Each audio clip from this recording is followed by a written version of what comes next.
Assalamualaikum warahmatullahi wabarakatuh. Nama saya Muhammad Ridwan Hidayat.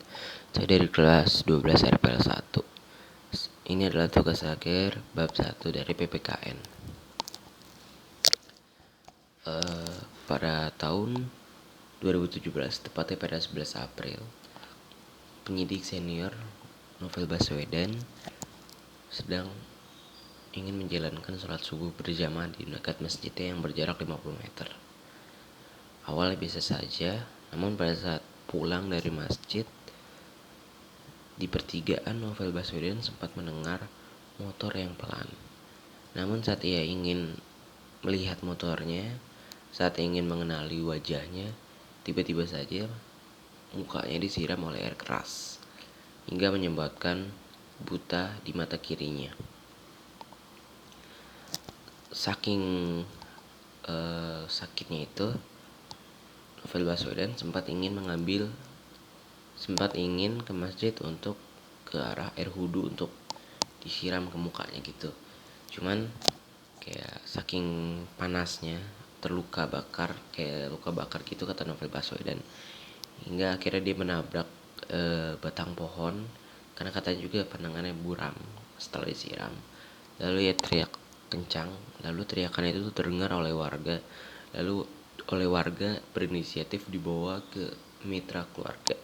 Namun dari mitra keluarga pun dipindahkan ke Jakarta Eye Center di Menteng. Namun akhirnya dengan beberapa keputusan, Novel Baswedan akhirnya dipindahkan ke Singapore General Hospital.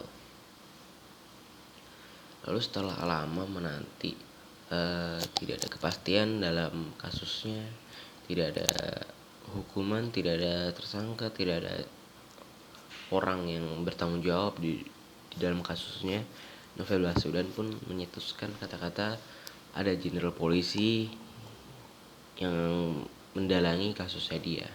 Karena pada saat itu tahun 2017, Novel Baswedan sedang panas-panasnya, hubungannya sedang panas dengan Polri. Jadi mungkin ingin melemahkan KPK dengan menghabisi Novel Baswedan. Cuman Allah berkata lain, Novel Baswedan alhamdulillah masih ada, cuman dibutakan mata kirinya. Jadi itu adalah pelanggaran hak yang berat ya. Lalu akhirnya dari ketidakjelasan kasus ini tidak tersangka, akhirnya Novel Baswedan meminta kepada presiden agar dibuatkan tim pencari fakta. Namun pada tahun 2019 tidak ketemu titik temunya. Akhirnya Jenderal Tito membentuk tim gabungan untuk menemukan titik terang. Akhirnya setelah melewati beberapa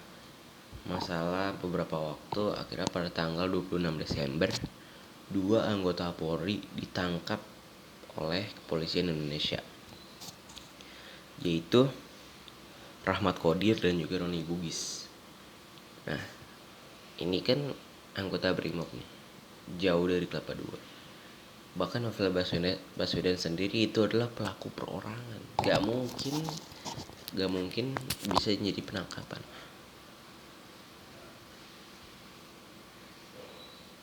Bahkan ketua wadah pegawai sendiri bilang itu ada dalang intelektual yang belum ditemukan.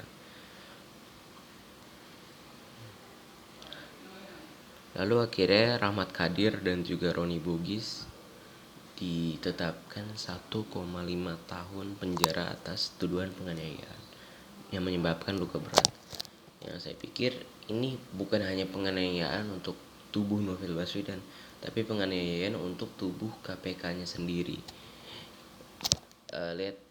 Lihat saja sekarang ya, kayak ada pelemahan KPK. Bahkan Novel Baswedan sendiri juga bilang, hari ini instansi saya sedang dilemahkan oleh Undang-Undang KPK nomor 19 hasil revisi dari tahun 2019, sehingga sangat sulit. Bahkan banyak sekali ya, sebelum mural-mural yang presiden sekarang ya, kemarin tanggal 26 Juni atau 28 Juni itu dari komunitas Greenpeace menembakkan laser kayak Save KPK, mosi tidak percaya, dan juga berani jujur pecat. Itu yang membuat kayak sebenarnya di TWK juga ya, tes kebangsaan kewarganegaraan juga melanggar hak-hak privasi dari warga negara Indonesia.